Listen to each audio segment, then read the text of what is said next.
Garee journalistoota jedhaniiti bilisummaa Oromootiif akka hin deemne. Jara farra bilisummaa Oromoo jedhanii akkasitti maqaa isaanii dhawanii barreessanii nagaa soonfaan kan itti bittinneessaa turan jechuudha. Chaartaraa san keessa sochiin ture maal fakkaata? Oromoon akkamitti bara chaartaraa san dhaabni hangi seeniyoo akkamitti keessaa ba'e qooda gartee wayyaa akkamitti Oromoon harkatiin. Lolan taaneetu jira.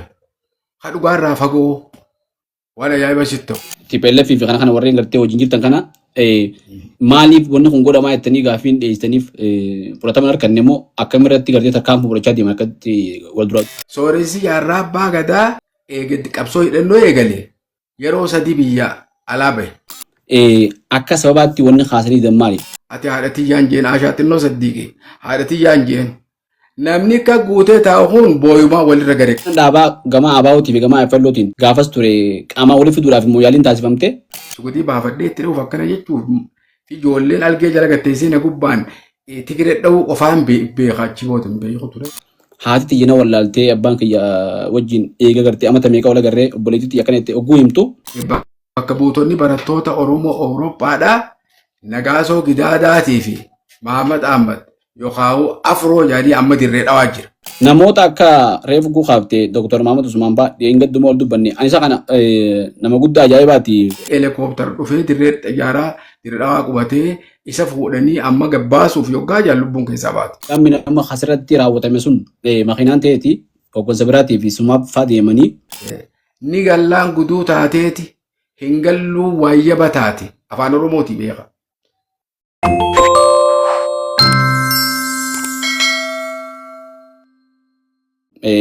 Waan kitaaba kanaatu sila agartee waan akka laaftuu bira kutanii miti.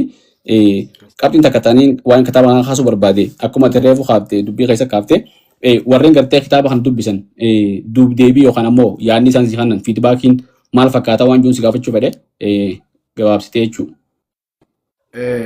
Waa'ee kitaaba amma maxxanfamuu deemu jennu kanarratti. Kitaaba maxxanfamee isaan bira ga'e hordofa seenaa kan jalqabaasan. Wanti naa kenname waa baay'ee fakkeenyaaf amma yaadni gulaalli irratti naa kenname waan baay'ee jira. Yaadni naa kenname wanti isaan hin beeknes kan eega sanboota sababa kiyyarraa kaanii yeroo takka akka aadaa tuurizimiitti nuu Kaartuum fi fakkeenyaaf Masrii magaalaa Oksor Seelim Bakii bakka seenaan addunyaa jirtu sanuu waliin deemnallee jennee yeroo waliin waa'ee kitaaba kiyyarraa ka'e. Sanuun dallee waan gaafa walii waan akkasii irratti mari'annee hin deemne deemuu hin dandeenye garuu akkasitti karoorfannee jiraachuu ture. San malee wanti maaligaa kitaabni kun mul'inni isaa akka irra guddaa amma fakkeenyaaf Dr. Mahamad Ahmad qopheeffa wantoota kana nuti seenaa kana siituu bataa ati waan umrii waan kana keessa turteef jecha qabatama barreessitaa. Nuti oduu barreessina waan taateef jecha kitaabni kee dinqisiifama waan jiru hedduu yaada irratti naa kenna warri naa kennu jira. Yoo maxxanfame bu'aa akka hawaasa bira qabus baay'inaan naaf kennanii jechuudha. Waan biraa gulaalii irratti na gargaaranii amma Profeesara gabaabduuti Profeesarrattaa dhugumaa bichaa yuunivarsiitii yoon fudhadhee silaasii dubbisee bareeda ture ammaan tana gatii qonnarraa eegaasoo bira jiralleedha. Wanti inni jee waan kitaaba kanarratti tartiibaan tokko lama sadii afur shan jee akkasi tartiibaan kaa'e bu'aa kitaabni kun qabu jechuudha. Bu'aa kitaabni kun yuunivarsiitiidhaaf yoo qoodan haayiskuuliif yoo qoodan manneen barumsaatii qoodame taanaan kitaabni kun dhalootaaf bu'aa qabeessa jee kan inni barreesse jechuudha. Ammaas riferensiif soorsiinsa bakkoota adda addaatirraa kan funaanamee fi akka Oromiyaattis naannoo adda addaa if keessatti yoo jaarsa jiraateef afoolaan kan hammate ta'uusaa kitaabban seenaa baay'ee dubbisuu wajji jee barreeffama inni kaa'e waan guddaadhaa jechuu barbaadeeti. Kanaaf waa'ee kitaaba kanaa irratti waa baay'ee gaawwatti naan jaanii maal goonree. Hedduu bareedaadha. Akkanatti nafu dhokotee nafu guyyaan isaa ga'ee fakkaata. Ammaan tana inshallah ni ba'a uummata biraas ni ga'a. Kanummaan jalqabaa sanuu akka barbaadamutti uummata bira gartee baadiyyaa fi bakka hunda hageen fakkaatu. Waa xiqqoo ture. Geenye dhugaadha. Dubbii isin harkaa qabaasee harkatti hin qabin.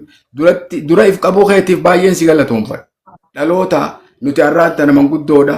waan dabarsinees dabarsine lubbuu teenyaas kennine warra goota baay'ees if duuba dabarsine kute addunyaarraa dhiira namni irraan hafne hundarraa hafneeti rabbumaatu lubbuu teenyaas baraaree asiin gahee nuti yeroo dura asirratti la nuti yeroo takka ni sheenu inna maaliif hafne yeroo takka immoo yaa rabbi galatoomi jenna maaliif geenye as geenye rabbi nuun gahee arraa tana arku Oromiyaaf Oromoo sadarkaa addunyaatti beekamte tana Oromiyaa ibbulchite tana maqummaan kunuu sadarkaa addunyaatti beekamuun biyya alaa keessa deemeetiin Oromoo ibsuudhaaf waan ajaa'ibsitu Oromoo ibsuudhaaf eessa jirti jaaramni weeja kun faranjiin eessa Oromiyaa wanni jettan turii Oromoon tunuu maali mooroo jabaa Filipiini mooroo jechuudha moo maal jechuu keessanii eessa fi daakilin Itoophiyaa biyya Itoophiyaa keessa jirti Itoophiyaa keessa warri jiru habashaadhaa kabiraa meeqamtu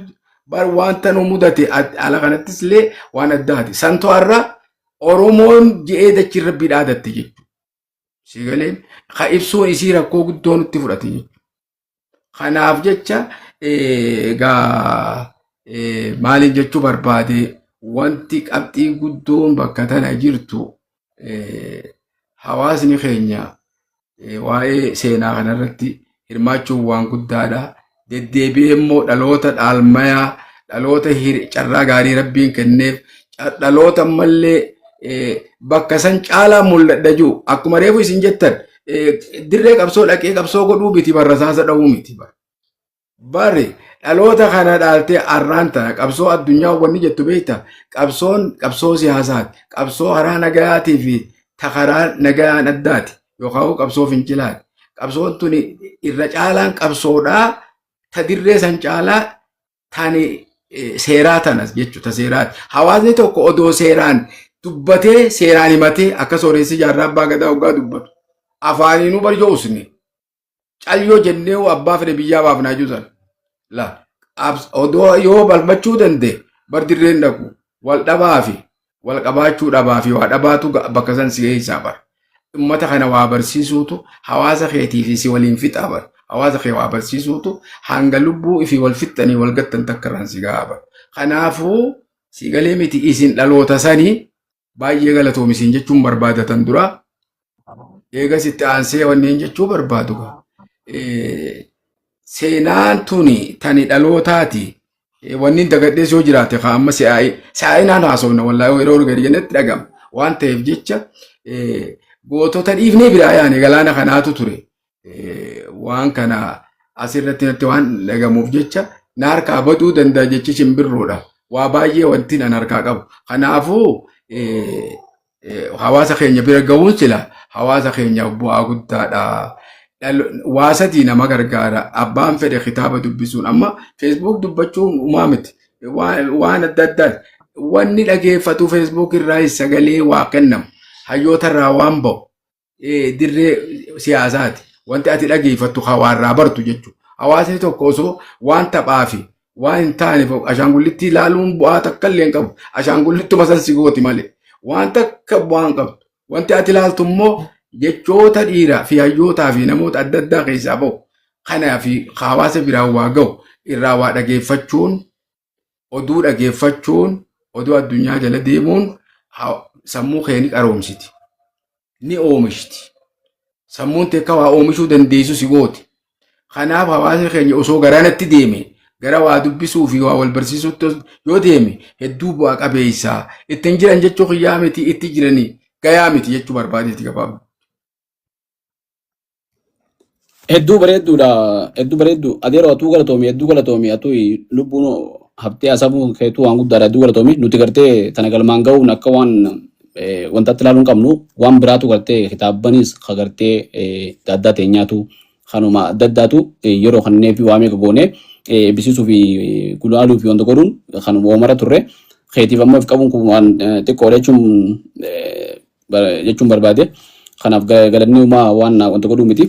Namoota akka reefu guukaafte Dr. Maamad Usmaan Baa dheengaddumaa ol dubbanne ani isa kana nama guddaa ajaa'ibaati hin dhageenye takka namarra illee hin dhageenye kitaaba isaa sanillee hin dhageenye ajaa'iba waan sitti ta'u kitaaba afaan Ingiliziin amma dura yeroo dheertuu barreessee jee argachuuf illee hin dandeenye egaa fuuldura warra bije argadde isallee gartee asumaan barkoo miidiyaa irratti afeerree waa'ee seenaa isaatii fi waa'ee qabsoo keessatti gartee gumaacha taasisee fi seenaa waan isa bira jirtu akka dhiyeessinuu gamanumaan jechuu barbaada.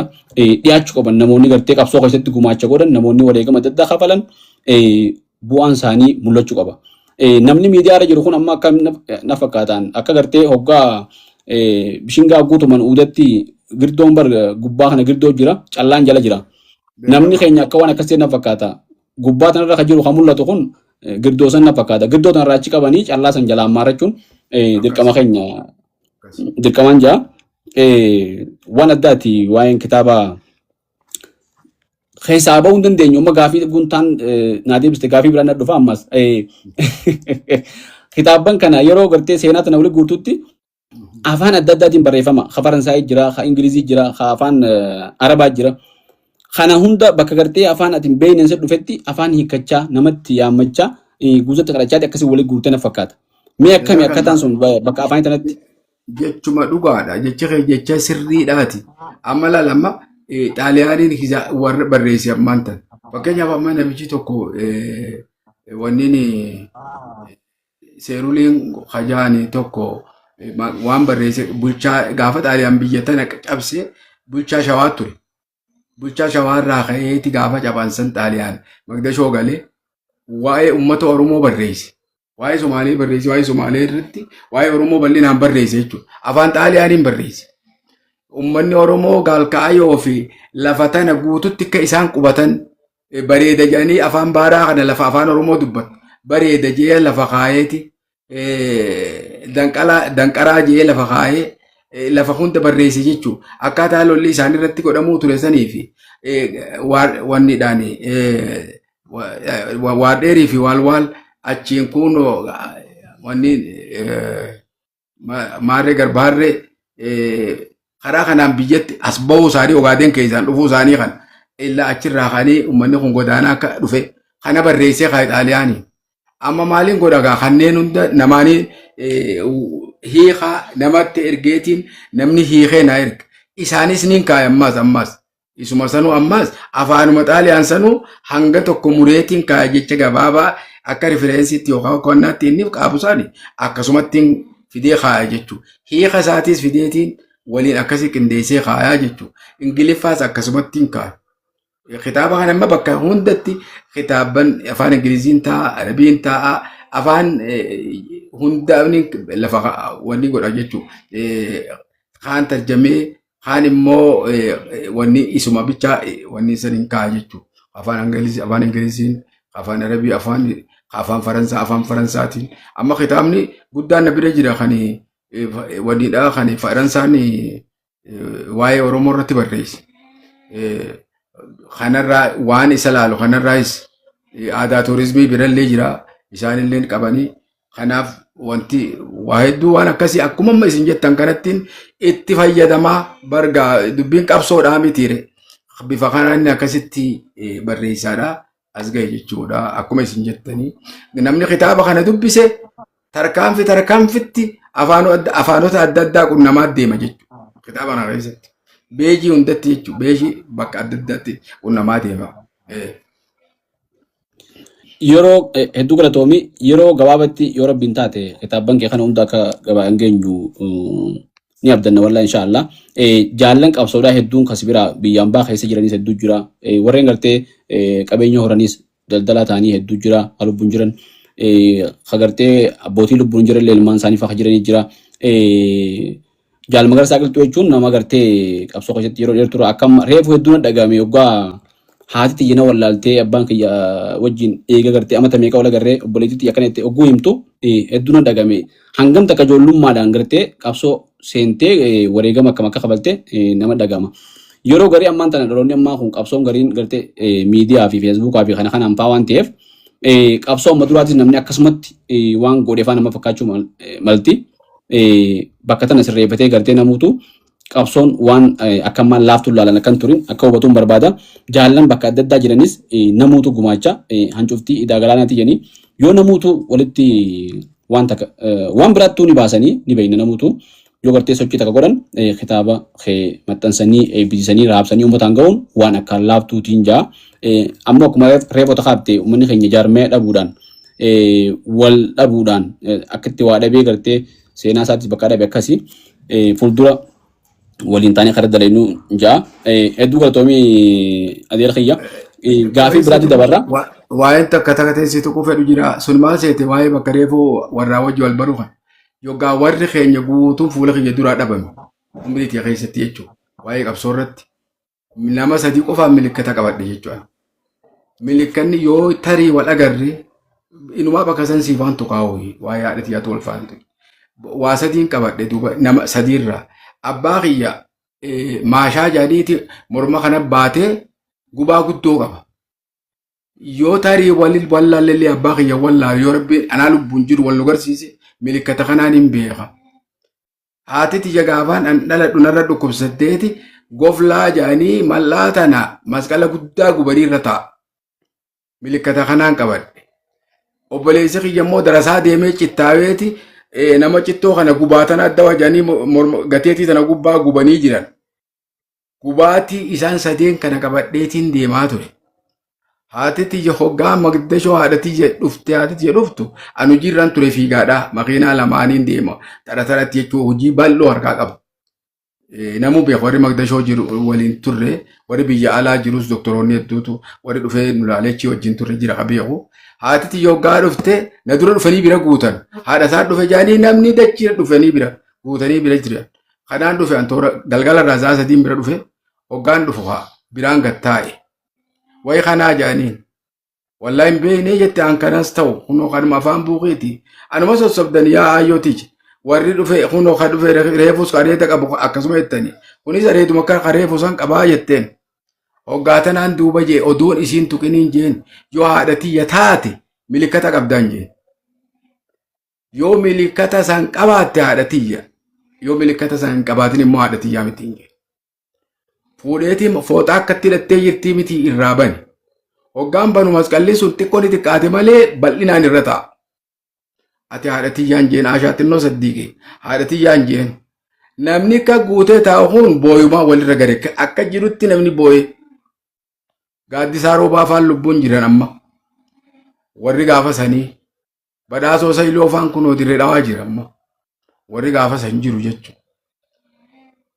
Namni walirra garii hanga tokko namni waliin usee heejjee namni isiinis itti daate anis itti dabalee garuu qalbiillee numa goggoyte gaafa san nuti goggoytu qalbiin teenya.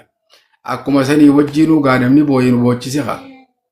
Bifa kanaaniin haadha tiyya ta'uusii bari jechuudha waan rabbi yoo ta'e. Waan akkasii keessa turre shanyii tiyyaa na keessa jettee waan ta'eef hanga kana ibsa. Wallahi waan addaatti waan namni baadhachuu hin dandeenye namni hanga haadha isaa wallaalee haachaa isa wallaaltutti baadhachuun na dhagame reefu gu'aati gartee fuulli warra keenyaa guuna duraa badeettu turtii keessa namni kun gartee amma magarsaan nama kanaati jee qabadhee gaafaan si harkeen qaba yoon gartee nama san irraa ture fuulli si duraa bada dhugaadha akkas duraan bannee fi milkata san godhattee jechuudha hedduu beekadhu wanni kun waan laaftuu miti beekadhu. Hedduu waan namatti dhagamu waan gartee namni hundinuu qaqqabee ilaaluu qabu. Kanaaf namoota akkanaa kana galmeen seenaa isin harka jirtu hawaasa bira gahuu qabdi.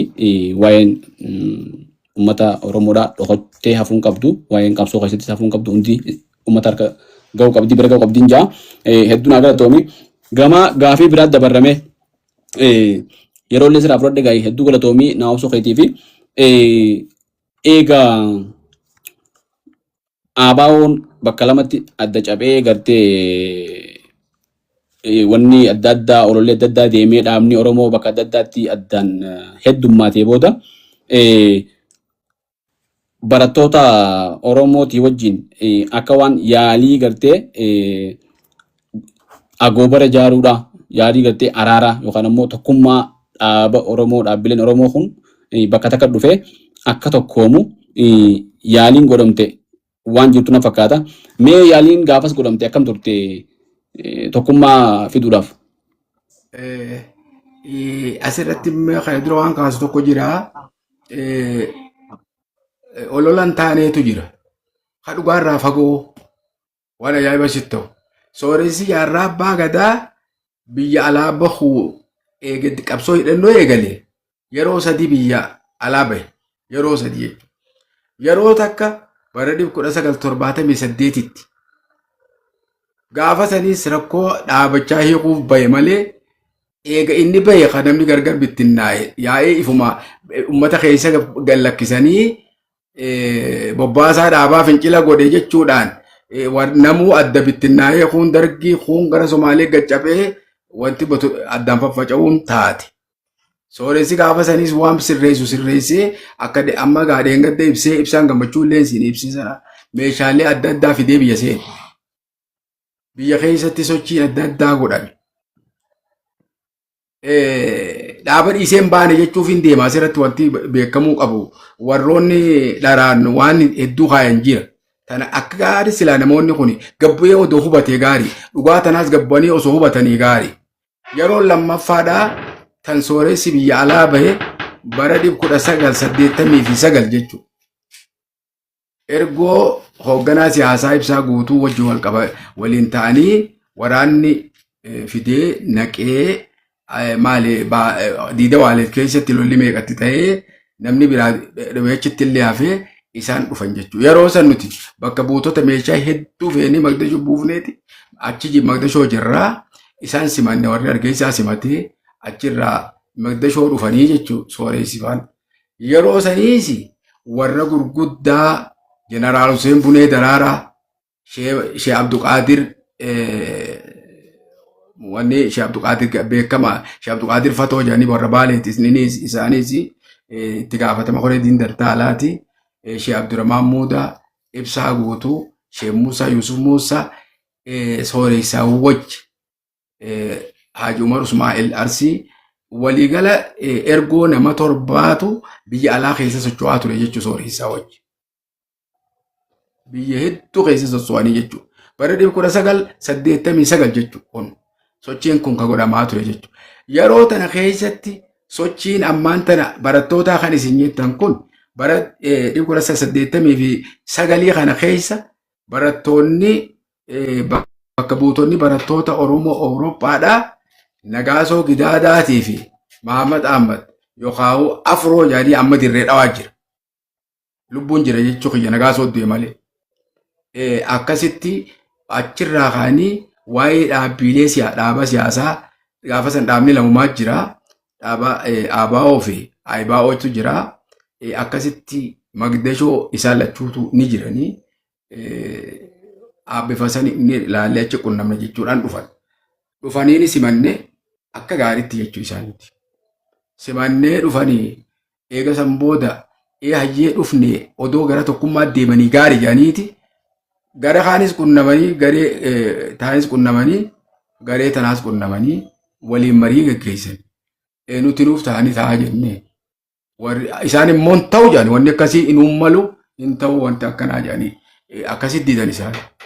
Didanii jennaan as garagalanii ji'a lama achi nu bira turaniiti Nagaasoo fi Abroon nu biraa Jarmanitti deebi'anii jechuudha.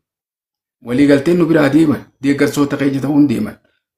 Nagaasoo Gidaadaa eegichi deebi'ee kontineera toonii 26 fuudhu kana dawaa aayidee jan dawaa qoricha dhaabaaf jechuudha. Guutuu kontineenaan ergee gargaarsa adda addaa yeroo wal jala osoo 90 akka hin gahin dura wal jala ergaa ture jechuudha. Maqaa kiyyaanis ergaa ture osoo jeneraalotaa fi warra mootummaa ministeerotaa wajji wal beekuu baadhe waan maqaa kiyyaan dhufe sani baasuun ulfaataa ture jechuudha. Maqaa dhaabaat deebisnee akkasitti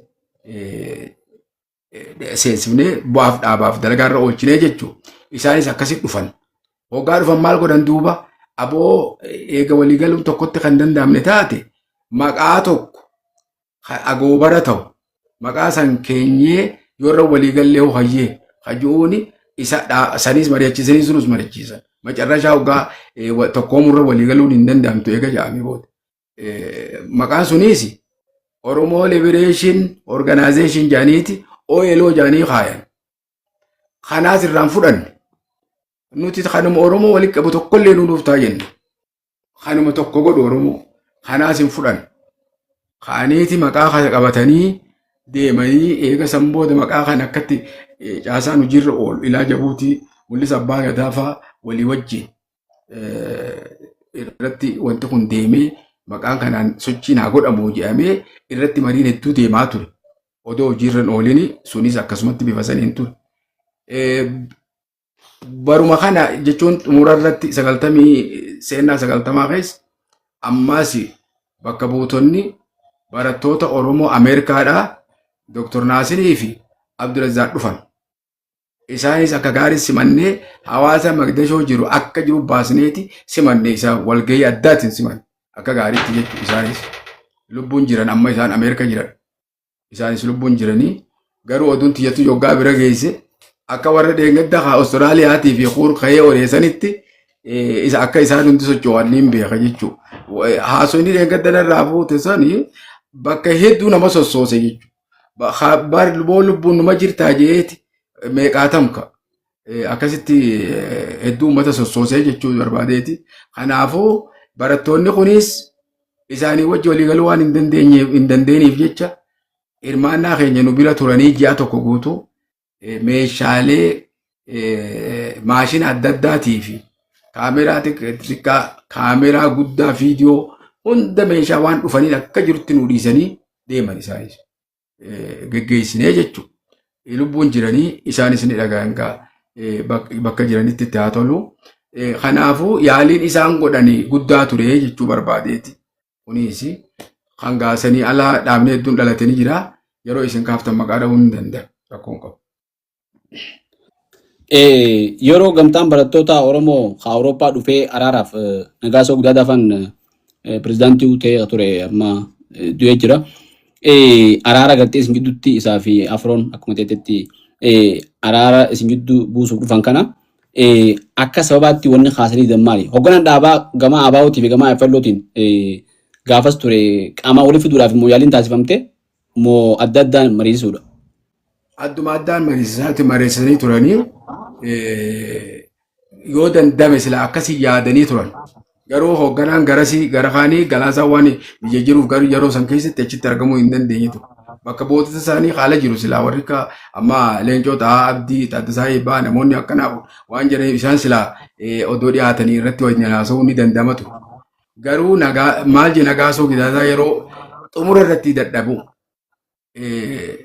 gareen Yohaannistoota majallaa nuu fidan matseetii jaadiitii kan isaan Jarmanii maxxansan nuu fidan yeroo san. Kana maaltu irra jira? Barreeffamaa irra jira waa'ee garee Yohaannistootaa jedhaniiti bilisummaa Oromootiif akka hin deemne. Jara farra bilisummaa Oromoo jedhanii akkasitti maqaa isaanii dhawanii barreessanii Nagaasoon faan Jarmanitti bittinneessaa turan jechuudha. Hasaan qabatanii nutti dhufanii biyyattis Jarmanittis akkasumatti warroota isaan kana wajjin tokkummaa uumuuf an dhala Wallaggaati Wallaggattiin dhaladhe isaanii wajji walii galuu hin dandeenye jedhuuba. Kanaafiin ani as dhufe ammallee miseensa ta'ee isinii wajji dhaabbadhee hangaan danda'utti isin bira dhaabbadhee waan hin danda'uun isin cinaa dhaabbadhee isin lolchiisuudhaaf an qophiidha jedhe waata seenee jechuudha. Yeroo kanatti Nagaasoodhaa fi sooressaatti qaamaan wal arge moo bakka bu'oota warra Abaawoo bilbilaan dubbisan moo akkamitti dubbisan? Gara sooressaatti Nagaasoo Gidaadaatii fi Mahammad Afroo kaniin jiru kan madira dhawaa jira jiru kuni qaamaan wal argan.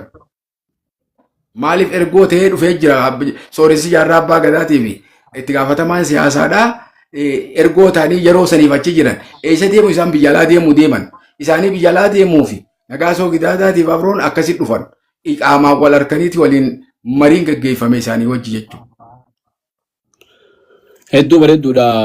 Sochiin taasifame san akkasitti fashaalee jechuu gaafa san waan tokko haasila adda baafachuu fedhe Nagaasoon miseensa adda Islaamaa bilisummaa Oromoo ta'eeti achi deebi'ee gargaarsa isin erge moo akkuma jaarmee Oromoo tokkotti isin gargaare moo akkami? Inni duraan jalqabaa miseensa adda bilisummaa Oromoo ture. Garuu wal dhaba irratti waan ta'eef jecha buqqaanii adda baanu. Jaarmeen isaanii kophaadha. garuu deeggaraa keenya ta'e akkamitti gargaarsa gama keenyaan akkuma dirijititti illee yoo ta'e gargaarsa gama keenya erguu saniin akka miseensa keenyaatti nu gargaaraa ture jechuudha. Odoo deeggarsa keenya hin qabaanne wayi nu gargaaraa gaasilaa. Hin gargaaru ifa kun gaazexaan maxxansanoo eega gartee yaalii kana godhanii araaraaf tattaaffii godhanii dadhaban booda gaazexaa san maxxansan moo akkami gaazexaa san? Waldhaba isaanii ka duraa irratti maxxansan osoo achi hin dhufin dura. Jalqabaa'u osuma IFL fi OLF wal taraasuuf hin dhufin duraa'u akkuma ABO'tu nagaa sofaadhaan waldhabbiin uumamtee jechuusan jidduutu. Warra isaanii haala jiru wajji wal dhabanii turan jechuudha. Wal dhabaa isaanii ture adda bahanii turan. Sochiin sana akkasitti fashaltee jechuudha tattaaffiin gaafa san godhamte sanii wanni kun hundi amma waan seenaati galmee seenaati yaalii araaraa fi tokkummaa Oromoo iddoo taasifamaa ture namoonni hedduun akka itti ba'an turee fuqaabtu olola gartee adda addaa oofaa turaniis ammallee ololli deemu jiraachuu mala dhaloota tokko tokko keessa kitaabaan dhiyootan illee gartee leencoon kitaabaan amma barreessee jira.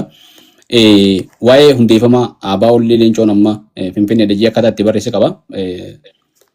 76 akkana jedhee. Wantoonni kun hundinuu osuma gartee namoonni seenaa kanaas hundeeffamaa fi waan hunda beekan jiranii osoo gartee lubbuun namni jiru dhaloonni gartee kitaaba san fudhatee akka gartee gamaa gamana wanti hin jenne seenaa irratti saamisi seenaa akka hin dhufneef kitaaba kanaas ta'ee kitaaban seenaadhaa ka gartee qabataman namoota qabsaa'otaan barreeffamu gabbaasanii uummatatti haqa jiru kana himuun dirqama. Waan bareedaadha. Kitaaba leencoo ati mallee harkatteen se'u yoo harkattee fuuldura gartee oguu dubbistee booda turtii waliin taasifna waan kitaaba leencoodhaa kophaatti yoo rabbi jee inshaallah. Gama biraat dabarra.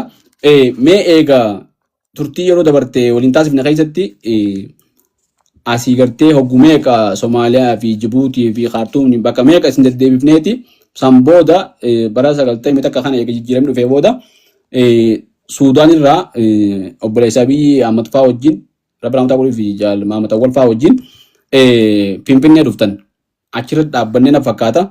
Mee Finfinnee eega dhuftan booda bara chaartaraa san keessa sochiin ture maal fakkaata? Oromoon akkamitti bara chaartaraa san dhaabni hangi seenee hoo akkamitti keessaa ba'e qooda gartee wayyaa akkamitti Oromoon harkatinii waan jiru wajji wal nu qabsiisi hordofa seenaa san nu deebii bakka sanirraa.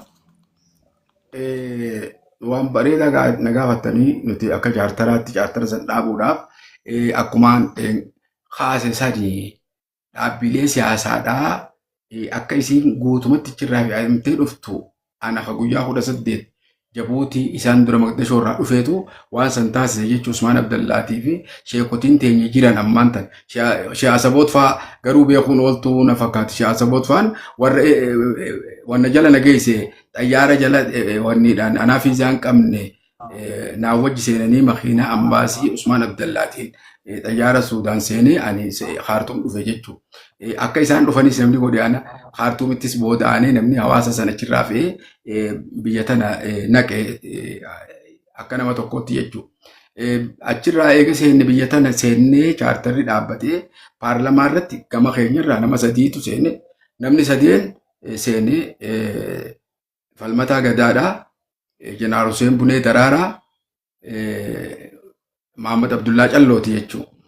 Warri seene jalqabaa achi wanni paarlamaa bakka bu'anii gama keenyarraan ka seene. Nuti immoo akka jirrutti an akkaan dhufetti qaxxitaa bulchiinsa Harargee bakka bu'eetiin bulchiinsa Harargee irra ture. Bulchiinsa Harargee irra yeroon turu sanatti akka amma akka abbaa gadaa afran qalloofaatti yeroo takka barreessaa kiyya turanii yeroo takka itti aanaa kiyya turanii wannin ammoo wannin Abdel Hayyi warra Wallooti afaan hedduu danda'a Xaaliyaanis danda'a afaan Ingiliz afaan danda'a Arabiillee danda'a gargaaraa kiyya ture wanni gorsaa kiyya ture walii wajjiin bulchiinsa san irra turre jechuudha. Hanga ji'a 9 bulchiinsachi turre san keessatti dhugaadha dhaabbilee siyaasaa walii bakka takkatti marii gaggeessaa ture jechuudha. Dhaabbilee siyaasaa tan silaa yeroo san achi jirtu jechuudha. wanti haareen nuuf hin turre amma waliin dhufa keenya kana keessatti. Maaliif hin dhufin yookaan siin jedhu nuti yeroo bara 1990 dhaabbilee siyaasaa Itoophiyaatiin loltu jaaniiti mootummaan Somaaleedhaa nu afeerte bakka takkatti jechuudha. Mootummaa dargii tana kaasuu irratti jechuudha. Harka tokko ta'anii akka waliin kaasuu dandeenyuuf waliin nu qabde jechuudha. Jeneraal Jibriil itti gaafatama nageenya wanni warra dirree dhawaa inuu dhaloota dirree dhawaatii gurguraa dhaawuu wanni Muusaa Kurneel Muusaa innis itti wanni itti hoogganaa guddaadha warra nageenyaati. Usmaan Janii Isaaq innis warra jara sadeen kana Jeneraal Jibriil wajjin isaaniitu walitti nu qabe jechuudha. Dhaabbileen siyaasaa guutuun walitti dhufte. Gara TPLF irraa Suyyuun Masfinii fi Shihaadan bakka bu'aa isaanii kan Maqdashoo taa'u kan hirmaatanii Western Somaalee galbeet kan jedhu Abdunaasiriitu hirmaate wanni Sidaamoo People Liberation Front irraa namni hirmaate Walda Amaanu'eel Jaamaa pirezidaantiidha isaaniiti isaatu hirmaate wanni immoo EPLF namni wanni hin hirmaanne ELF hirmaate jabaa jalqabaa jechuudha Eertiraadhaa jechuudha Usman Salasabbee saniitu nama hirmaate ABO irraa yeroon nama lamaatu hirmaate namni lamaan tokko ibsa nagoona fakkaata garuu ani akkasitti amma irraanfachuu danda'a nama lamaa hirmaate ELF fi OLF irraa namni hirmaate lamaan hin dubban yaadumaa hin kennine namni guddatee yaada sanirra isaanii wajji TPLF wajji wal qabe nuti nama ciccimaan na wajjin jira akka wali qabaatti ana yoo ta'e Sheekh Mahammad Fatoo warra Baaleeti Abdullahi Geessir warra Baaleeti wanni Fawzii Usee Jaanii inni Harargeedha nama amata 9 wannatti barsiise jechuudha Maqaletti barsiisaa ture akkamitti akka TPLF jaaramtee fi Shi'abiyaa ture akkatti jaaramte akka takkatti waan beeku afaan Ingilizii kanaanii qaceellotti namni achi keessaanu keessa afaan Ingilizii yeroo sarka gaariitti dubbatu isaan lamaani Fawzii fi Suyyuun Masfinii. Fawziin immoo isarra dubbata akka gaariitti ibsa kennu. Amma gar tokkoon immoo Fawziin kun UNHCR keessa jira waan ta'eef isaaniif as torgamaa waa'ee aangoo gaarii qabachitti baafatee dhufe achi jalaa inuutu qeebalee inuutu simatee isee gaafa inni dargii jala baafatee dhufu. Mattawaaqaa dargii qaba wannaa qaba kan mangistuu qaba nama sadarkaa olaanaatti wanni cimaati. Amma Ameerika jira inninis duuba nu wajji dhaqee hirmaatee bakka bu'ee nu wajji hirmaateeti waa'ee isaanii tana ibsi jechuudha waa'ee TPLF. Wayyaanee Aarinatti Tigraay tana nuti isarraa dhageenye inuun beenu duraanii inni wayyaanee Aarinatti Tigraay tajettu tuni akkatti jaaramte qabdi kaayoo jaaramteefiif qabdi. Wanni ammaan tana Suyyuun Masfinii ibsu tun sirriidhaa miti. Maqalee biyya teenya qabannee biyya teenyatti hafnaaf hin deemtu. Kaayirooriin sii deemtuuf biyya guutuma qabattee dhuunfachuufi. Amata waggaa tokkoof nuti Ingilizarra walii gallee qawwee dhaabnee dargiinis akka nutti hin dhooyne nutis lafa keenye maal jennee wanni inni haasawtuun takka illee taphaa hin qabne waggaa jedhu Suyyuun Masfinii waggaa boqonnaa irratti utaalee bakka maal jee ani yoo namni kun jiraate haasawa kana keessaa hin baay'ee akkasii warri sukuuriitiidha namni kun gartee Usmaan sun Isaaq sun namni kun UNHCR wajjin waan hojjetuuf jecha yoo siyaasa makamee UNHCR irraa ala bahuu irraa haafu taate haa isinii wajjin jiraatu haasawa irraa Suyyuun Masfinii isaa bahu. Yoommoo kan hin jiraanne taate deemu taate baasaa jaan kaamu. Akkasitti makiinaa kennee fi isa galchee nuti haasawa itti fufne gaafa san duuba wanni irra wal qabni guddoon maali? Alaabaa Itoophiyaa jettu maqaa Itoophiyaa jedhu alaabaa lumuxxii tanaa fi wanni irratti wal qabne maali maqaa Itoophiyaa jedhu maqaan Itoophiyaa nu gabroomse alaabaan lumuxxiin nu gabroomsite waan ta'eef jecha odoo konfedereeshinitti walii galleelleedhaa hin fudhannu tuni inumaa hin taatu. Amma maal jaa Suyyuun Masfinii amansiisuudhaaf achirratti yaada kennuudhaaf yoo agartee alaabaa tanatu nu dhiigeedduu ganna qama maqaan Itoophiyaa kun isumaatillee isin hin godhu keessa dabreeti maqaan kun banni fuudhame malee akka seenaatti maqaa kuushitii kii barwaa isin irraa fagoo jiruufa hanga jiru takkatti jechuudha. Yaada kana ibsaa ture. Asxaallee itti godhuun ni danda'ama jee waa hedduu kaasaa turre jechuudha. Garuu osoo maqaa lamaan kanarra waliin galin adda kaale jechuudha. Odoo waliin galin jechuudha. Waan biraa irratti walii galuun rakkoon qabu jenna. Garuu immoo kanarratti waliin galuun hin danda'amu jennee. Amma eega biyya seenis bifa kanaa wajjaasuun keenya osoo jiruu osoo tuma waraanni dhaame gara keenya dhaabni lamaa walitti bu'ee wal dhawaa jira rasaasaani. Akka qoosaatti isinis waan jettu beektaa nuti silaa biyya teenya dachaana uummata kana afaan ibiddaa dura dhiifnee biraa deemuun xiqqoo ulfaataadha waan ta'eef jecha biyya eeguuf jecha jirra fa'aa ijaaree soba kana geggeessiti ni haasofti waan akkasiiti nu biratti illee fudhataman qabdu. Ani TV Harar kana gaafa ijoollee hundanaatu harkaa qaba waan ta'eef manaas kenneetii fi bakka itti bashannanis kenneefi achiin na bira jiranii waan ta'e waa hunda dabarsinaa warri Finfinnee illee dhufee gaazexeessitootatti hedduun kennu. Foon lafaatii fi allaattiin samii wal fitti jeetiin fa'aa mahimmaa isa kana. Nama foon beeku sombaan soban fa'aa jee yookaan hin dhiyeessu. Ganama na yaamteeti akkas jechuun maal jechuu min maalati noo jettee na gaafatti afaan amaanaa kana gaafas wanti illee dhageenyu waan qabmaa kanallee akkasitti wanti jaame jeetumaan irraa usaani. Otuma akkasii waliin jirru karaarraa fagaadhaa jechuun dhufte. Kiiloomeetira 15 karaarraa siqa. Warri qawweedhaan wajji magaalaa keessa deemuun hin jirtu. Wanti kanaa yaanni ka'ee odoo hojiirra hin oolin amma Fayyisaa Birruu kaniin jookan. Dooktor Fayyisaa Birruu dhaloota Wallaggaa kasilaa itti aanaa fayyaa dhaaba keenyaa kan dhooyitee wanni warshaa baabbilee jedhanii jira achi gubbaan darbite. Bariisaa halkan warri achi adaroonni dhufannatti fiigaa dhaqeetti bariisaa hoggaan dhaqee gubbaa dhaabbadhu garaa kana keessa akka malee dhawanii akkasittiin fuudhee dhaabbilee guutuu walitti irratti waliin yaamee namni tokko osoo nafin fiinee akkasitti isa awwaallee eegalan amma yaa'een eegalan jalqabamaa jirtu waan ta'eef hin taane. Gaafa kan amma Sheekh Abdurrahmaan faan amma bobbaasaa tura afaan yookaan Sheekh Abdurrahmaan jennaan isaan baasaboora baasaa fi ergoon takka maqaa itti aanaatiin hoogganamtu Khaliija kana keessa bahuu qabdii yaamee murtaa'e wanti jiruuf jecha baasaboorri akka bahuuf falmataa fa'aatti ajajamee jira warra baarlamaa. Falmataa faanii baasaboortii ajajanii maqaan isaanii kun maqaa biraatiin wajji wal afaan dhufee inni dhufee qulqulleesse gaariidha kajuutu dhufe. Achumaan immoo baasanis qulqulleessee biyyallee keessa bahee baasaboora sanillee eega fudhate ergootanii akka bahan ture. Sababa sanirraa kan ka'e dhaaba sooressi jaarraa abbaa gadaadhaa ala jira bahee yeroo sadaffaa tanii sooressi ala bahee jiru tana bara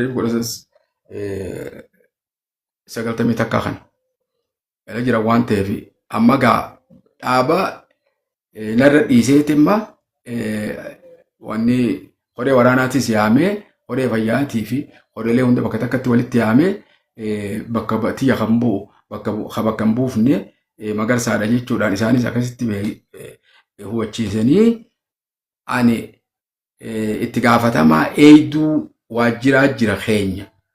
Ammaan tana Jamaal Dheeree jechuudha gahoonni mala qaadii calanqooti amma lubbuun jira makiinaa 3 wajjiin waraana isa eegu qopheessineetiin isaanii wajjiin erge jechuudha asii ergee dirree dhawaatti geggeessanii galgala irraa za'aa takkatti isaan biraa dacha'an jechuudha. Halkan bulaniiti ganama isaanii waajjiraa boqachuuf deemu kasilaa barummaadhaan maasii Finfinnee deemu odoo isaan lagarree irraas bootti jiran kana maskii xaliyaanii biratti ispaar bakkuma jadiidaa fuula isaa duraa kanatti rasaasaan haleelanii tigiroonni wanni babbaasaa turaa mataa dhawame akka maletti wanni immoo shoggotii baafatee dhawee ibsaan ta'ee kanatti deebiftee rasaasni wanna keessa dallaa keessa bu'ee achi lubbuun keessaa baate isatti corraa fitanii bobbaasaa tura. Galgal amma gaa walitti labsinee helikooftara ajajamee Jarmanitti haa fuudhamuu dafee opereeshin mataan kuni gartee ammaan tana dhoofamee sirraa'uu qaba. Lubbuun dhaqqabamuu qabdi jennee akkasitti sanjala jirra. Ibsaan ammoo haa awwaalamoo jennee warri dirree dhawaa bahee awwaali gaama ibsa. Itti gaafatamaa siyaasaa jechuudha. amma magriba yoggaa tahee helikooптara dhufee dirree xayyaaraa dirree dhawaa qubatee isa fuudhanii amma gabbaasuuf yoggaa jaan lubbuun keessaa baate. Amma ga'ani achiin gaa barreessaa isaa Sheekh Mahamad Abdurrahmaan amma imaama cirooti. Barreessaan bobbaasaa turaa kan yeroo sanii jechuudha. Eegduu isaarraa kan tokkummaas dhaqqabaa jennaani Sheekh Abdallaahis jedhaniini amma hawwataa jireeninis caccabaadha miilli okkolaa qabsoo irratti. Akkasitti gaamma deemaa fidaa jennee erginee reefa fuudhanii bariisaa fidanii keenya gaamma. Warri alaa bakka hundaa warri alaatii fi warri Oromiyaa kutaa hundaa akkan awwaallee duratti. Reefi ililmeen kennamtee fi eegumsi godhamee fi hanga namni irra wal ga'u taa'u qaba. Hayyee akkasitti ililmeen kennamee fi teessifnee guyyaa 5 booda. Akka awwaalamuuf bultii 2 jechuun guyyaa 3 isaanii oole booda adaroonni manguddoon adarootaa narraa fudhatte dhuftee awwaalcha isaa guutumatti nus irraa fudhata jedhanii waan awwaalcha ta'e keessummaa dhuftu sunus irraa fudhata. Yani maashoo shankoor jedhanii kun olagaa wannaa sana bakka booliskoobii kibabii fi maal jedhansanitti maashoo dichii rabbii gootanii haadaas elektiriika bakka adda addaa hunda hidhanii akkasitti nurraa fudhatanii akkasi gaanamni kutaa hundirraa dhufee alarraa isin meettuun dhufee afooshaa 26 ta'a dareetis akka aadaa dareetti dhalaanis naftu numa gaafa dhalaan manatti haftee warri kan biraa kun dhalaan manatti haftee dhiirtee awwaalcha dhayxee jechaati. Isaan immoo dhalaanis bakka qabrii gubbaa dhaabbachuu baattullee hanga xarafa qabrii ga'utti walitti bakka san ga'utti si geggeessiti nama warra isaanii waliin addaan hin haftu waan ta'eef akkasitti gaa warra nu wajji bobba'ee fi karaa hunda karaa reefi deemu kana hidhanii dhalaa dhiirti bahee ka tokko nafini bifa sanii guyyaa 5ffaadha awwaal. Odoo reefi moochi jiru falmataa gadaa yaamne jechuudha. Falma gadaa yaamee falmataa gadaa yaame ammaas as ala deemuuf sagantaa karoorri sooressi yeroo ergoodhaaf biyya alaa waan keessa beekuuf jecha ati bahuu qabda waan jiru waan sagantaa akkasii lafa jirtuuf jecha qajeelfamee akkasii waan jiruuf eega wal dhabni dubbiinis wanna taate namni bakka bu'u atis waajjira dhiiftee jeetiin amma abbaa gadaa afran qallu kan amma Abdurrazaaq isaan bakka bu'u achitti bakkatti isaatuchitti hafe amma gaa lubbuun jira isaanis as jiran amma gaanii beeytanii akkasitti amma ani hojii falmataa yaamee falmataa odoo reefi bakka jiru reefi hin awwaalamin duratti bakka itti aanaa san bakka buusuun barbaachisa waan ta'eef jecha falmataa fuudhee bishitiibotti qoree jirtu guutuu walitti yaamee walitti qabee mari'achiisee falmataa gadaa bakka itti aanaa san bakka buusee akkasitti biraa ol deebi'ee yeroo ol deebi'ee ani osoo torbaan tokko hungayin falmataan mochuu dhiisee biraa deebi'e awwaalleeti falmataanis deebi'e amma deebinee awwaalcha geggeessinee falmataan gad deebi'e kana waraanaa jechuudha. Amma waggaa bubbullee sooressi Jabuutii dhufe duraan Boosaasoo jiranii. Boosaasoo irraa ka'anii meeshaa hedduu ergan Boosaasoo irraa warshaa waraanaa kana akka jirutti kazuu nafin kan pepe maali makiinaa gurguddaan kunii fi wanni tokko nafin hedduu fe'anii if gamana erganii if duuba erganii siree baruuf amma dire dhawaa jira. Abdullaa Lungoommoo rabbi jannataan haqanis warra du'a keessi isaanii akhiramanii ibsaa gammachuu kan jiru kunis achitti isaan biraa dhufe meeshaa san dura dhufan isaanii akkasitti meeshaa ergee Jabuutii dhufanii amma ati gara alaa deemtaa jarjaretti ammoo deemi waraanaas laali haala keessa jiranis qulqulleessii gabaasaas fidiyee amman tana ka'ee bayan waajjira irra hoggaan bahu itti gaafate makiinaa kiyyaan hin bahe makiinumaan ifii qabu tanamuu wanneen hin deema makiinaa haaraan harkaa qabanii isaan baatirool kana bulchaan funyaan biiraatis achi jira bulchaan jijjigaatis achi jira Usmaa'il Taayee fi Iiseen abbo akkasi jalaa nafnu haallee hammaataa jira waan ta'eef jecha waliin deemuu qabna jaanii gabiinaa isaan lamaanis seene jechuu Iisee fi gara fuulduraatti Iisee fi Usmaa'il Taayee seene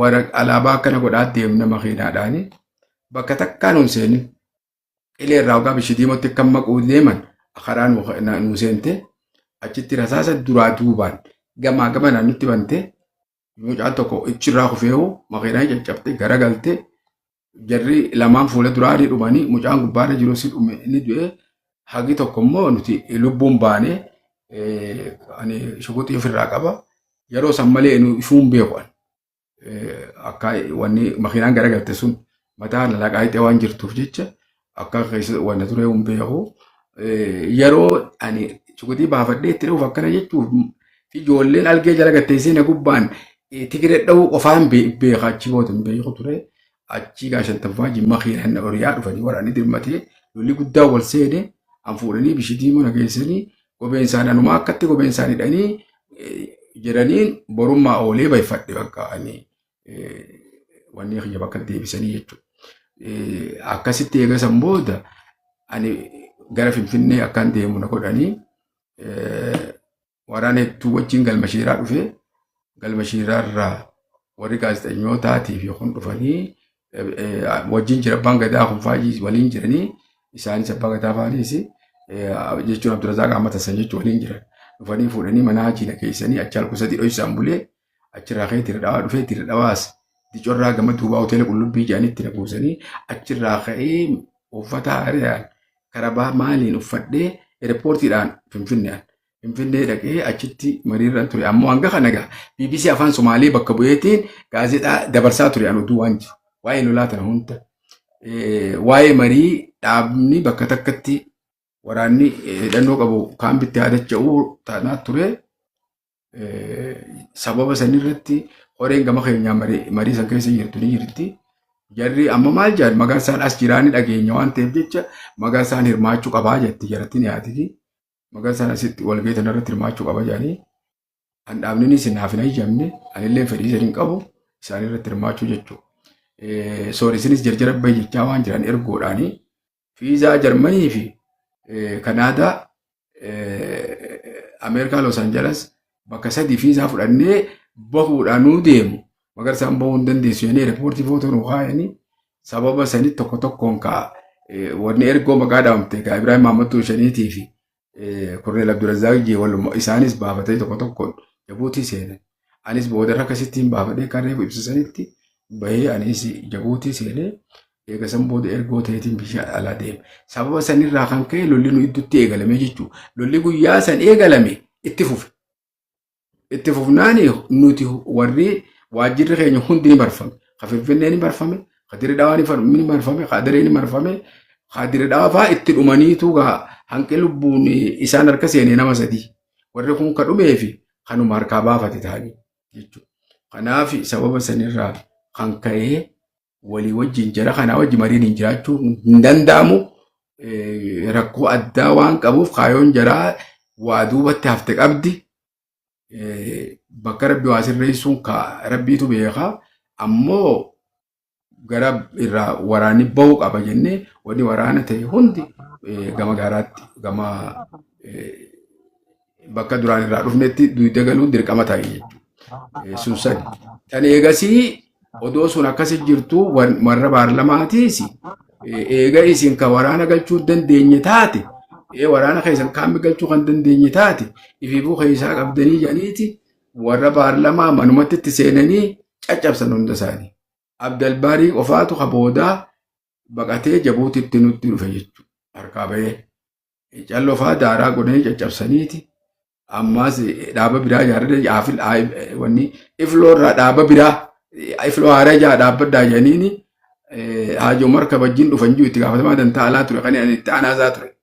Isa Muhammad Abdul Majiidi namoota hanga tokko ifloo haaraa jedhanii kophaa ijaarsisanii akkasitti warra iflootti hafe kana caccabsanii manaas irraa fudhatanii mana duraan kennamee hunda irraa fudhatanii sababa sanitti mootummaa wanni caatara gadhiifnee guutumattuu bahuun dirqama ta'ee jechuu qabaatu.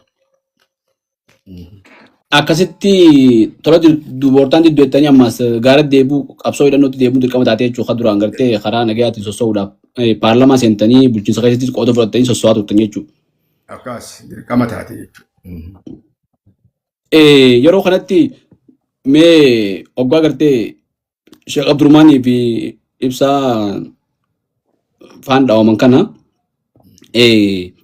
warreen gartee TPLF fi kana warreen gartee wajjin jirtan kana maaliif wanni kun godhamaa jettanii gaafiin dhiyeessaniif fudhatama harkanne immoo akkamirratti gartee tarkaanfii fudhachaa deeman akkatti wal duraa duubaan. Waan wal fakkaatu jira bakka tanatti. Koorsii jarri warri garii waliin qabu. Warri abaawwatis koorsii sana ni qaba yeroo sana keessatti dhuguma yeroo sana duraas hanga waliin turres jalqabaas wanni sun ni turte jechuudha.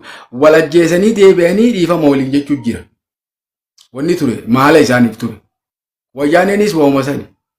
Ijoollee takka waan akkasii san hojjete nuti baay'ee rifanneefiifu ijoollee sanis akka jirtutti irraa hiinne mana hidhaatti galchinee jirra lubbuun hin baanii tarkaanfii fudhachuudhaaf ammoo isin dhiifama nuu godhaa manguddoo erganii sangaas erganii bishingaas makiinaan erganii akkasitti waajjira itti buusanii qaban namni fidaa jeen hin jirre buusanii dhiifama nuu godhaa jedhanii manguddoo erganii dogoggora guddaa dalagamee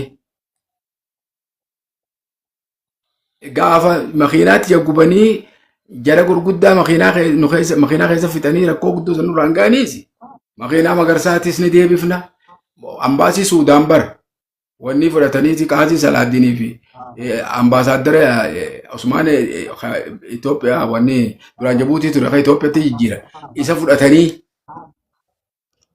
itti gaafatama paarlamaa fudhatanii alaabaa Suudaanii fi Tiflootis qabatanii ibsaa gammachuu fa'aa daree irraa fudhatanii kunoo ibsaan kan jiru kan akkasii kunoo faqadaa bakka jaariinti nutti dhufan saaree mokonnanii isaan kan hunda qabatee fi yaa'inee jedhanii Tigree irraa isaanii wajjin dhufanii aboogaa ta'e dogoggorrini amma gaawaan goone beektaa isaanis kaa waliin dubbannee telegiraamaan yeroo san keessatti hiriiroo cimtuu telegiraamaa waan baay'inaan telegiraama waraanni hundi harkaa qabu. Hoggaa duubaa walii galtanillee hoggaa isaan isin bira gaan dhaabaa rasaasa jenne. Akkasii rasaasa dhaabaa ka duubaa hoggaa isaan dabran rasaanii maas walii galu. Oduu akkasitti bakka isaan jiran rasaan dhaabbataa akkasii faqatan nu dhufan. Akkasii gaaballeessine badii guddootu dalagamee dogoggora guddoodha waan ajaja nuti waan qabnee wanni kun dalagamte. Makiinaa gosa inni fedheen Magarsaatis bakka buufna. Siigali. Waan kanaas gartee rakkoo keenya uummata nurraa dhumees ni awwaallanna. Kanaafuu dogoggora keenyaa qawween ammaa booda dhawamtu takkas hin jirtu. Jaanii barkaa dhufanii lafa dhawanii ambaasaaddarri iddoo seenanii gaafa biraa mari'annaati. Nurraa galaa jennee murtii takka irra osoo hin gahin firraa geggeessine isaan kan maaliif waan beeynuufi nama gatanii dhiifama waan jechuu isaanii beeynu. Isinis sanii fi hoggansa keenya gattanii laaftumatti gartee dhiifamaan yoo dhumte hoggansi gartee har'aafa kunis qabu guyyaan isaatti wayii beekamaarii haala sanii fakkeenyaaf aggaammi nama asirratti raawwatame sun makiinaan ta'eeti hoggansa biraatii fi sumaaf fa'aa deemanii hoggansa biraa gartee warra biyya alaa deemus Sheekh Abdurrahman Faraas akkasitti ajjeesanii akkasitti xixiqqeessaa gartee nama fixuudhaaf waan deeman jettee jiraatan jechuudha. Maal warra ala deemu isaan ni fixanii bobbaasaa fa'aa isaan dhumanii itti aananii Fayyisaa Birruuti. Itti aananii ammas Leenjisaa Girtuuti. Leenjisaa guddaa. Kanaafaa jechuun baabbilitti dhawan. Itti deebi'anii ana dhawan. Aboo namni warra walii galuun hin jirtu waan juuni isaan innumarraa galaa jenneen. Ambaasii waliin dhufanii wajji isaan kanarra rakkoon ga'uu waan hin taaneef eegaa haanurraa galanii. Yeroo san keessa ijoollee raayyaatuun akka jirtutti waraana keenya galtee jirti. Afaan Tigree dubbatti. Afaan lachuuta dubbattullee ni jirti. Afaan Amaaraatiin afaan Tigree. Ijoollee raayyaatuun afaan Tigree waan dubbattuuf jecha. Gara akhimirratti makiinaan lama guutu telegiraamaan qabdee as goraa kun as jiranii ni qaqqabna jettee makiinaa guutuu fuudhanii fakkaatan nuffitanii yoo Magarsaa haara si baafte bakka takka siigannuu naan jedhani irra mari'annee qawweerraa eekaati qawweerraa nu fuudhaatu akkuma qawwee duraa fuutanitti amma gallakkisaa haa galtu jennee irraa gadhiisaa turre gadhiifne. Kanaafuu eega sababa sanitti adda cabinsi waa baay'ee wajji wal qabate jechuudha. Hedduu bareedduudha. Hedduu galatoomii turtii bareedduu waliin taasifnee kutaa adda addaatiin qoonnee turtii bareedduu waliin taasifnee turtii waliin taasifne keessatti waa hedduu kaafnee gartee adeemsa qabsoodhaa gaafa jalqabarraa haasa'e kaafnee hanga gartee irratti waan hedduu tokko kaafnee fuuldura Rabbi jee bakka irratti dhaabne kanarraa kaafnee gartee biyya keessatti haala seenaa kana kitaaban seenaa kana biyya keessatti itti barreessu jirtu kana hundaa'u takka takkaan kaafnee kan maranii ta'a namoota qabsaa'otaa fi gootota hedduu kan wareegaman kanneen seenaan isaanii dhokate kan gartee namni tokko kan isa booda hafe kan dubbatin kan isin beeytan hedduu warreen nama hedduu maqaa kaaftanii kana keessa kan lubbuun jiranii fi hin jirre hedduu jira namoota kana hunda iyyaafannee gartee seenaa isaanii bal'inaan akka hordoftoota keenyaaf ummata keenyaaf dhiyeessinee gartee hordoftoota keenyaaf geenyu asumaan gartee isaanii fi mataa keenyatti illee himaa deemna namoota akka reefu kaaftee sagantaa tana dhaga'anii gartee nama jirtaa jennee sequun naman hedduu namoota hedduutu akkasitti dubbate namuu bakka jiranii sossoo jiran namoota hedduutu nuqunnamu jira fuuldurallee namoonnummaan gartee qabsoo keessatti gumaacha adda addaa godhan jaallan isaan biraa kufan kanneen jiran akka jaallan isaanii kan isaan biraa kufeessan seenaa isaanii akka baasan gamanumaan yaamicha goonaa fi afeerraa ta'an barkuu miidiyaa keessanii adeera kayyaa turtii waliin taasifneef hedduu galatoomii umrii dheeradhuu fayyaannu turin siin ja'a fuuldura Rabbi jee eebba kitaaba keetiitii kana hunda kan walitti deebinu ta'a dhumarratti dhaamsa yoo qabaattee dabarfadhu carraan si kanna sagantaa teenyaarraa saniin goolamna. Baay'ee galatooma waa hedduutu nu eeggataa wanni inni akka dhaamsaatti hawaasa keenya biran yoo gahe ija'u wacuu waa tokko bu'aan qabu. Hawaasni keenya miila wal jalaa guuruu lakkisee waa bakka adda addaatti wanni xixiqqoo hundi waan guddootti fakkaatte bu'aa dhabeessa waan bu'aan qabne irratti wal dhabaa ooluuf wal arrabsaa ooluu hojii godhachuurra gara wal waa barsiisuu gara waan tokko gartee waan bu'aa qabeessa takka biyya keessatti uumuudha. Barreeffamallee barreessanii yookaayis waan oomishan tan garatti warra barreessuutti deeggarsa godhanii hawaasa biraan gahuudhaan hawaasni kun akka waarraa baratu godhuu hawaasa kana barsiisanii akka waa dubbisu hawaasni kun akka wal baru akka gara gartee guddinaa fi ciminaatti gara tokkummaatti akka deemu wal dhaba badaa waa dhabaaf saaxil nu baase kanarra akka baraaruu dandeenyu.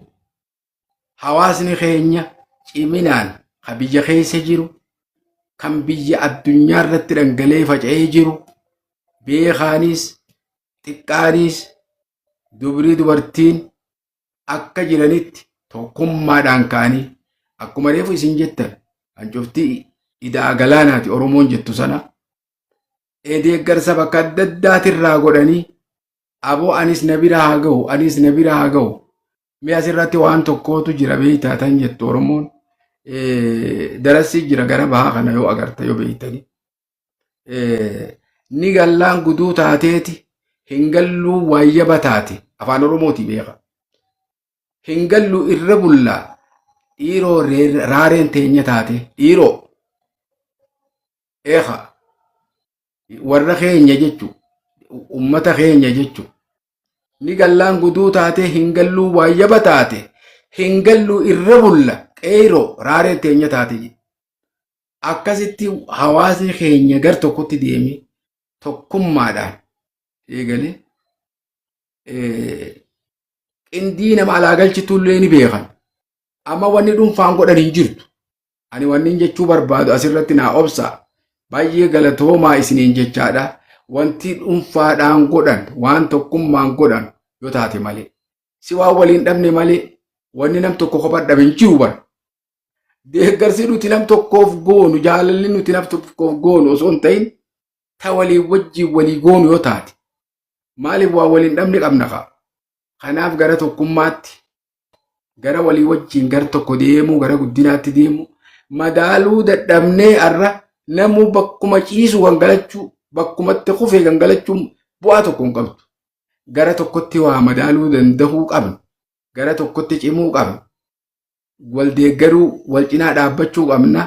Kanaaf jecha ta waliigalaa tana akka nama tokkootti sani wanni an barreesse ha barreesse dhuunfaadhaan Magarsaa Qilxuu haa ta'u malee waniin an barreesse waan hawaasaati. Seenaaniin funaane waan dhalootaati. Doktor Manini Professor wanni waan jabeeytu Professor Hassan Atturaabii fi Abdullah Hassan Almakkii yoggaa gorsanuu kennan waan jabeeyta. Yeroo jalqabaatiif mootummaa Suudaan namni akka mootummaatti gadhaabe wilaayatil Wustaa kutaa jaarratti mootummaa Oromootii jecha kun jecha ajaa'ibaati. Bar waan addaa tan agartaa bar waa'ee seenaa Oromoo keessa yoo seente mootummoota Oromoo kana mootummaan Oromootun sadarkaa isiin irra turte nuti hin beeynu dhaloota hundaa beeku warri mana ollaa keenyaa waan dhiiroo faxirummaa nurra qabanii miti qaroomaan namni nu caala hin jiru. Qarooma kuushitii Oromoo qaba namni biraan qabu. Kana waan seenaa keessatti bira geenye garre harkaa qabnus barreessineettis lafa jiru. Waan ta'eef jecha hawaasni biraa seenaa Oromoo fi Oromoon akka turtee fi akka yoommaas deebite waan isin nama gootu siigalee miti yookaan akka isin nama liqimsitu nama miti miti Oromoon nama miti Oromoon nama hammata Oromoon nama jaalata dugda bal'aa qaba garuu immoo humna isii beekan Oromoon humna fi hin beektu humna bii beekuuf immoo wal baruu qabdi barreeffama hawaasa biraan ga'uu qabdi siigalee hawaasni keenya barreeffama dubbisuu qaba. Kanarratti dhaamsa kiyya guddaan haa cimnuu duuba gaa markoo meediyaa afaan isin nurraa buqqisee afaan keenya cufaa taa'anii nurraa buqqiftanii isinirrallee rabbi haa buqqisu dhaloota keenyallee rabbi afaan haa banuufi hawaasni keenyalleen tokkummaa isaaniitiin galma haa gahani wal ajjeesuu fi wal fixuurra haa baraarani. Ammallee wanni dubbannuu fi wanni hawaasa keenya biraan geenyu akkanuma jirtin mallee guyyaa biraas yoo na harkattan akkuma kanatti wanti lafa keenya kan hin tuqin waaqiyaasan qabdu lafa jirtu ta'alaa keessaa kanaa baay'eef kanaafuu ta'ee gasiillee baay'eetu hafa kanaaf yoo rabbi jee walitti deebinaa isaanii tokko dhiidhaan lafa fixuu manguddootee nyaajjee hayyummaan keessan galma haa geessu. Dhaloonni isin haa hubatu walillee haa hubatu galatoomaa isiniin jechuun barbaadaa galatooma. Amiin Allahumma amiin amiin amiin adina hedduu galatoomii hedduun ulfaadhu kabajamii fayyaadhaan nu turi. Kabajamtuu daawwattoota keenya turtii qabsaa'aa fi barreessaa Oromoo Jaal Magarsaa Qilxuu wajjin taasifne kanarraa asumatti isinirraa gabaabsina. Fuuldura immoo mata duree adda addaa dhimma seenaa adda addaa jaarmayaalee Oromoo qabsoo bilisummaa Oromootiif godhamte keessatti tattaaffii godhamaa turte amma akka waliigalaatti haasofnee waa waliigalaa finne mata duree adda addaatiin qabannee qabsoon tun bahara waa waggaa dheeraa gartee umrii isaa ijoollummaarraa kaasee hanga ammaatti keessa ture takka takkaan fuulduratti kan isin dhiyeessinu taha waan nu daawwattaniif hedduu galatoomaadha. Viidiyoo keenya kana namoonni agartan sheer waliif godhaa laayik godhaa barkoo miidiyaa chaanala keenya kana sabskiraayib godhaa walii qoodaa wal biraan gahaa seenaa teessan numalee seenaan teenyaa biraan qabdu teessee namni eegan hin jirtu barkoo miidiyaa keessanii wal biraan gahaa isin jenna. Adeero hedduu galatoomii wassalaamu alaikum warahmatullahi wabarakatuh. Waalaikum salaam warahmatullahi wabarakatuh. Nagaan nutura hedduu galatooma. Jiruu gaarii.